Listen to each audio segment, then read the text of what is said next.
The beauty of Rio de Janeiro's mountains, bays, and beaches offers a dramatic backdrop for next year's Summer Olympics. But the waters, where swimming and boating events will take place, are so contaminated with human feces that athletes face the risk of becoming violently ill and unable to finish the games. I've never seen numbers this high reported, at least in the literature I've read. A 5-month investigation by the Associated Press found dangerously high levels of viruses which can cause fevers, vomiting, and diarrhea. More than 150 water samples were collected by a top Brazilian virologist during 4 rounds of tests. Samples from the RODRIGO de FREITAS lake, which will host the rowing and canoeing competitions, measured up to 1.7 million times the level that would be alarming on a Southern California beach. We used to use it to John Griffith, a marine biologist from Southern California, examined the protocols, methodology, and results of the AP tests. The numbers actually that were generated are more than we typically see in raw sewage in the United States. The AP investigation includes the first comprehensive testing for both viruses and bacteria at the Olympic sites. The Brazilian environmental agencies only test for bacteria levels. You don't have standards for the quantity of virus in relation to human health when it comes to contact with water.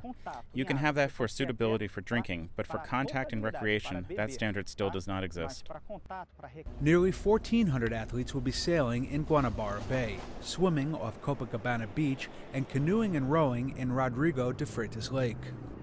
Yeah, this is by far the worst water quality we've ever seen in our sailing careers.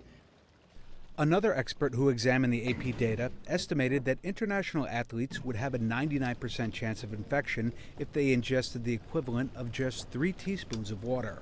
Whether a person will fall ill depends on immunity and other factors. Yeah, we had a few sailors who were getting problems and they were getting sick and diarrheas, and I'm quite sure if you swim in this water and it goes into your mouth or nose that quite a lot of bad things are coming inside your body. Periodic die-offs leave the competition lake littered with rotting fish corpses. The once crystalline bay is strewn with household debris. Despite decades of official pledges to clean up the mess, the problem remains. It stems from an explosive population growth and an infrastructure that failed to keep pace. Most raw waste runs through open-air ditches to streams and rivers that feed the Olympic water sites. The levels of sewage treatment in Brazil are very low, about 16% to 20% nationwide.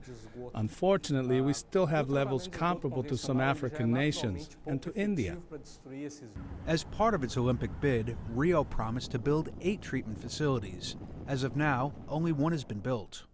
For the Austrian sailors, the best course of action is simply to keep their heads above water. We are doing the best we can, but if you get strong winds, the situation is quite out of your control. You capsize, you swim, and then there's a problem. As the clock ticks down, local officials say there's simply not enough time to clean up the waters ahead of the games. Luke Sheridan, The Associated Press.